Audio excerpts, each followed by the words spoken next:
Welcome back. Today we're going to be doing our top offensive gems of the 2023 draft. So I'm going to be going over guys that, there's some guys that are like, first, second round guys, and some guys are like seventh round dudes. Just some guys that I'm a little higher on than maybe the consensus in the draft, and guys I want to shout out, and guys you guys should be looking for your team to draft because I think that they could really do a lot better than where they're drafted, and whoever drafts them is probably going to be getting a really good value in this draft. But anyways, we got offensive players this week. We'll go ahead and get into defensive players next week. I got a little schedule set out up until the draft.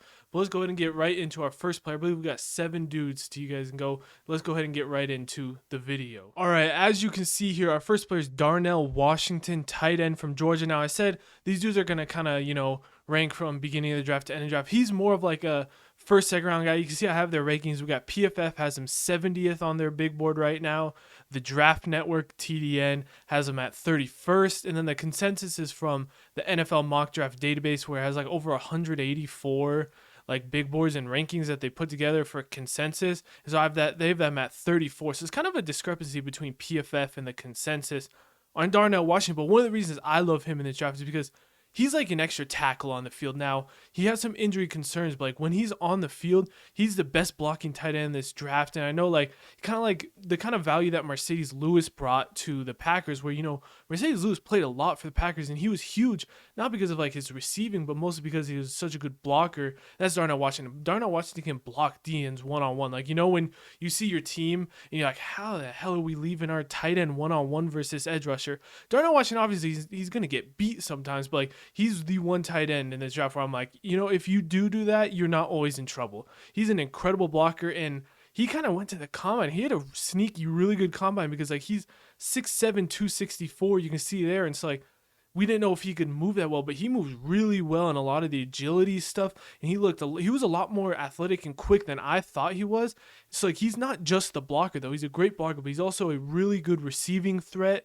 And I mean, he's a dude that like he's going to be one of the best well-rounded tight ends a day steps. He's going to be out there like Kittle and Goddard as the best like receiving and blocking, kind of tight ends. And I think he's a steal. I would definitely take him at the end of the first round. I think he's definitely in that conversation. I mean, it's kind of like a log jam at the top with tight ends, but Darnell Washington is definitely in that log jam. And you really like just the value he brings is different than any other tight end in this class. And that's why I have him as one of my gems. And I think he's definitely a first round value in this draft. Next up, we got Sean Tucker from Syracuse, running back. We got him coming at 5'10", 205 at the combine now. He's one of my favorite running backs because like we all know this is like an incredibly good running back class. Now, Sean Tucker is one of those dudes that was kind of like before the season, he was mentioned up there as like, hey, he could be RB2 in this class. Like he had a lot of hype coming in the season. Kind of didn't have this season some people thought, but like for me, he still showed what he thought. Like he ran a 4.54 40 at the combine, which isn't like speedy fast, but that's definitely still good enough for a running back. But he was also like a high school legit track star in high school in the 55 meter, 100 meter. Like he has legit speed. I don't think speed's going to be a worry, even though 4.54 wasn't like super impressive at the combine. I think he still have that, but like I just love this dude's running style. He's a great size for a running back at that 5'10". He's hard to bring down, and he understands his blocking. He runs really well. The only concern I really have is his size, like 5'10", 205, and like maybe a little more frame. But like with his speed and his size, like I think he's a hard dude to bring down. He breaks tackles. He's kind of like, think about like Javonte Williams didn't really have like coming out. He wasn't like super fast or anything, but like he broke tackles at an insane rate at North Carolina.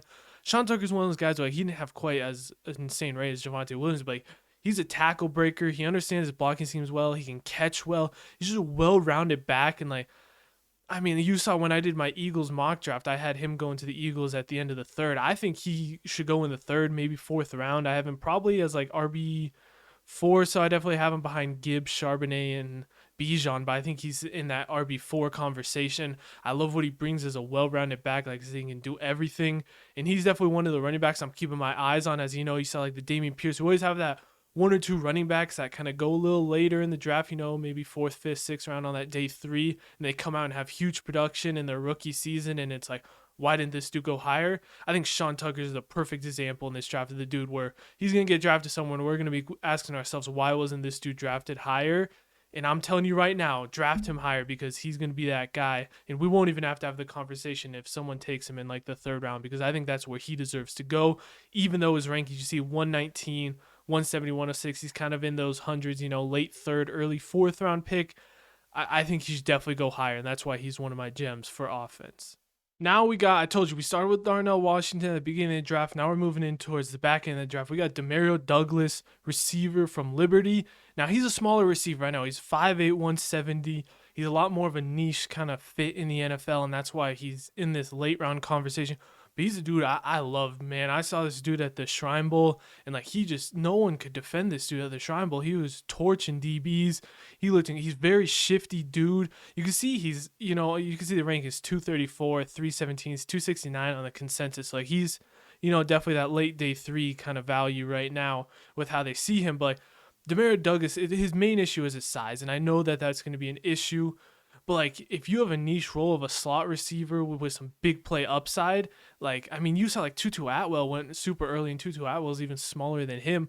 But like, he's a very shifty dude off the line. He might not be the best against press, but you give this dude space, and he's shifty. He can quickly get out of his breaks. He had some good jumps at the combine, showing some of that explosiveness. But like, he's that guy. Like if I need a shifty, slot dude that can come and make some shifty plays out of the slot, I know I just repeated myself, but I'm just making sure he's a shifty slot guy.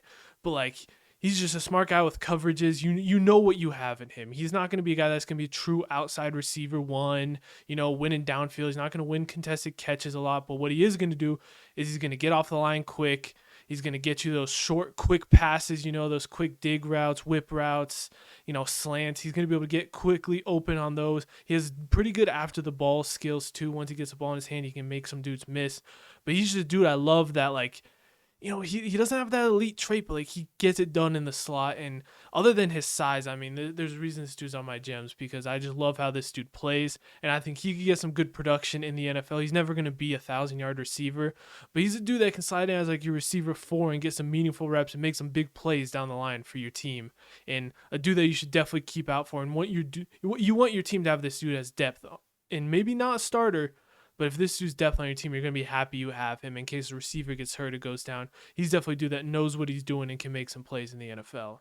All right, we're finally getting to the quarterback position. I got my gem of the draft. We only got one quarterback in here. My gem is DTR from UCLA, 6'1", 203 quarterback. You can see, the rankings are very varied on him. Consistency's 191, Draft Network 256, and PFF all the way down at 318.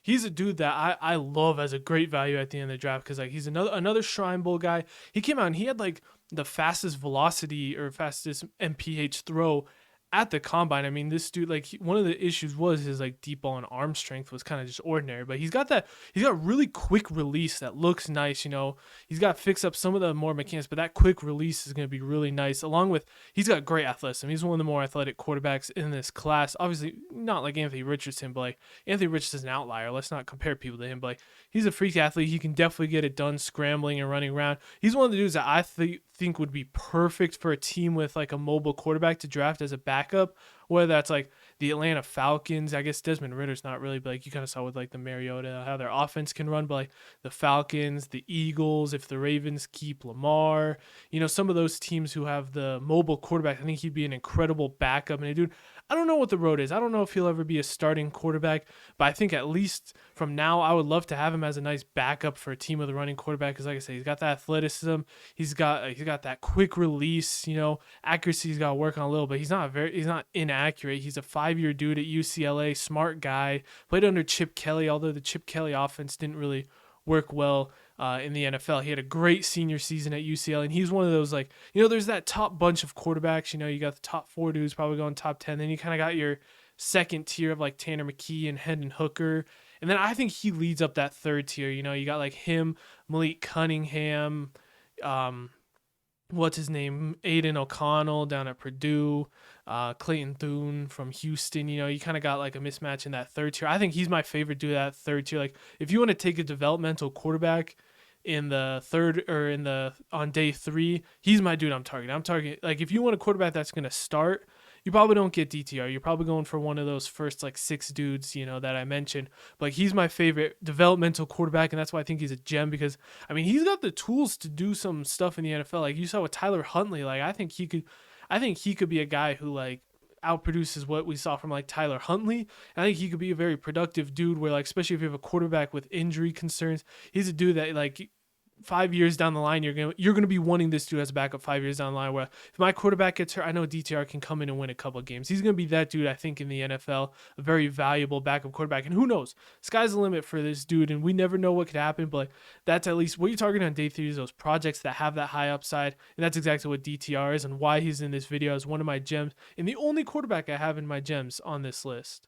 All right, I'm sure you guys have seen this dude's face before if you've watched my videos. He's been in like my last like 3 videos straight, but Blake Freeland, he's going to be the only offensive lineman I have in this video. I'm sorry, I haven't watched a lot of O-lineman film.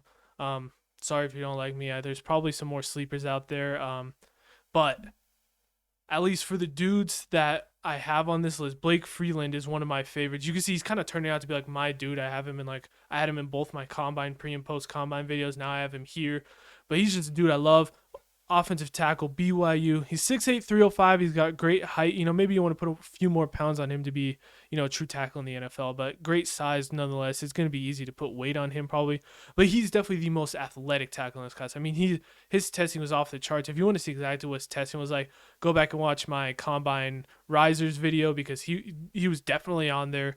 I think he definitely jumped himself into that day two discussion. He's in that next tier of tackles behind, you got like, your couple first rounds like Paris Johnson, Broderick Jones, Peter Skoronski. I think Darnell Wright's up there. I think Matthew Bergeron's up there. I think he's kind of in that next tier behind some of those guys. But he's one of those more developmental guys where, he's definitely got some things to work on. His tape wasn't always pretty. That athleticism is like something you don't see in a lot of tackles and something I want to build my tackle around. It's someone that athletic. I mean, you can teach him the tools. I mean, you saw with like Jordan Mailata, like another dude who's a freak athlete, never even played football out of Australia, comes in, gets a good coach that can teach him the ways, and look at him now. He's one of the best left tackles in the league. So maybe, if the Eagles want to get Blake Freeland, I mean, the Eagles could tune this dude up and make him into a right tackle. If you get the right coach, basically, I'm saying Blake Freeland can be one of the top tackles in the league. I think just the athleticism is so rare. You can see his rankings vary from like 96 to 199. Kind of in that 100s. That's kind of late day 3 discussion. Maybe like day 4 is where most boards see him. I see him as maybe like a early day 3 guy. Late day 2, I think he's just that upside is something I want to bet on. And he really is turning into one of my guys in this draft, so I really hope he does well because I'm putting a lot of money on Blake Freeland being a good tackle in this draft and a guy that, he might not start year 1, might not start year 2, but like you come down year 3, like this dude's going to be hopefully producing if you get him under the right dudes. And hopefully he can sit under another tackle that's like a really established, maybe older tackle. And you can sit behind him and learn and, just get better. Because like I feel like every year we see these really athletic tackles. It was like Tyler Smith was a great example last year of a dude who was just really athletic and a dude who like, had all this potential, but we didn't really know what he was going to be. Look at him. He had an incredible year. It's like I see Blake Freeland, maybe not as good as Tyler Smith, but like a dude who could follow a similar path and maybe like a little slower timeline than Tyler Smith. I don't think we thought Tyler Smith would be this good this early for Dallas. But like Blake Freeland, maybe a longer timeline. We could take that same timeline. He turns from that athletic freak to a really good tackle, and that's what I'm banking on in him and why he's my only offensive lineman gem in this video. Coming into the back end of the video, we got another running back. We got Israel Abanikanda from Pittsburgh, coming in at 5'11", 215 at the combine. He's another dude who's kind of ranked in that, kind of early day 3, 4, 5th round, around 170 to 110 in his rankings, depending on where you go. Around 130 is probably his consensus, as you see there. So, kind of that like probably 5th round pick is where they're kind of estimating he goes right now. But I think he's up there with like Sean Tucker. It's like, I don't know why this dude's not getting more conversation. Cause like, I know I've seen some of like the negatives people saying, he's a little impatient, he doesn't always read his schemes well. He's not the shiftiest dude, but like he's one of those dudes where he's fast. He's got legit track speed, going downhill. He's your one cut in this class. He's the one dude where like, he's going to get out to the edge, sees that hole, he's going to put his foot in the dirt and go vertical. And I love those type of runners. Go find the hole, put your foot in the dirt, and get as many yards as you can. That's him in this draft class. You saw he had some humongous games for Pittsburgh this year.